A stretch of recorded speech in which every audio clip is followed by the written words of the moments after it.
United States, the average working woman makes approximately 80 cents on every dollar made by a working man.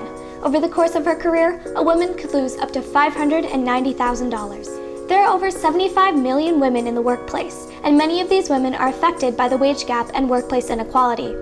This major issue that affects so many people needs to be discussed more, especially in politics.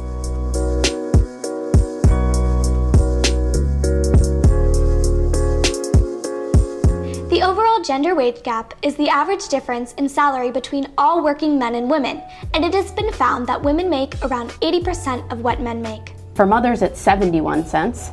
For single mothers, it's 58 cents. The kinds of wage policies that we need for women and for men really haven't kept up. So what's important here is for us to analyze this question from the perspective of, if we take someone who's equivalently qualified, then is there disparity? More than a third of the gender wage gap is unexplained by factors such as occupation, industry, and work experience. Despite the progress we have made, inability to address the causes of the problem have made it difficult to find effective solutions. Motherhood and difficulties with childcare serve as one of the many factors of the pay gap.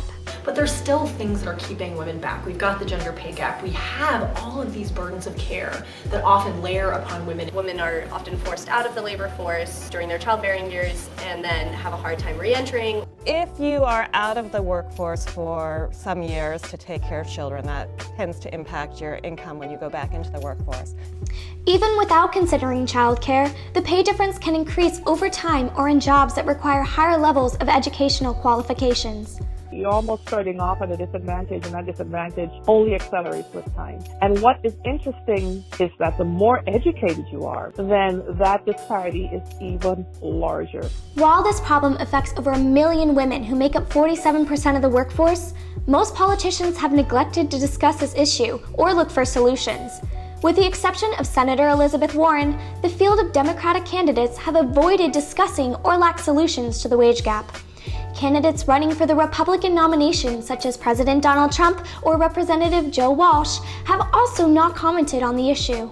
I don't think it'll be talked about enough until there is 100% equity. Wage inequality can be found in all professions, and Lauren Hasten, founder of Developer, and a full-time software engineer in the Bay Area, has also experienced a lack of equal pay in the workforce. A male colleague who several years junior than me pulled me aside and he complained to me about how much he was making. Not only was he making exactly what I was making at that time, but he had been hired at 50% more than what I had been hired. In response, she created Developer, an organization that empowers women to take control of their careers and negotiate their salaries. I don't believe women can just sit back and wait for, politicians to fix this. It starts with women saying, hey, I need change right now. Vicki Wilkins, Dean of the School of Public Affairs at American University, has had similar experiences. Many times women do not negotiate their salaries. They are more likely, I believe, to accept the salary that's offered. In my own experience, men are more likely to push for higher salaries. However, other organizations feel that the strategy is not the most effective. Nicole Smith brings up the stigma surrounding female self-advocacy. In some ways, being bold and being daring and being demanding can turn off a lot of people. This is partly due to the double bind, which is when women are perceived as nice, warm, and nurturing until they move into a leadership position, where they are then seen as too angry, aggressive, or unfeminine. If you're thinking of solving the wage gap, we really need to think about legislation. Smith, along with many other experts, proposes a solution that prioritizes legislation but supports other endeavors on the part of individual women or organizations. I think we have to use all the levers at our disposal. Because there's so many factors driving the gender wage gap, there's no one easy policy solution to close it. So what our research recently found is that this is both a structural problem, but we've also seen that it's a cultural problem. Fully addressing the policies and the systems that perpetuate the gender wage gap is going to require expanding access to childcare and paid family leave.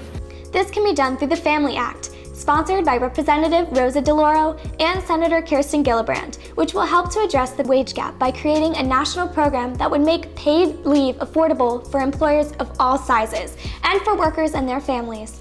However, this can't be the only solution. It's not just women with children that face a wage gap, so doing it through childcare means that women who have chosen not to have children won't see the impacts of it. Other legislation takes more direct action in addressing the wage gap, such as the Paycheck Fairness Act, which would strengthen federal enforcement tools, protect workers from retaliation for sharing their salary information with their coworkers, and limit the use of salary history in the application process. So we have to make it known and understood that paying people differently by virtue of their race, their ethnicity, their religion, or whatever other markers you observe is unacceptable and illegal. I think that the American public needs to be educated about how policies and systems are driving this problem more than individual choices or even individual acts of discrimination. It is essential that in the upcoming debates and when the presidential nominees have been declared, that presidential candidates focus on the wage gap and come up with plans to address this problem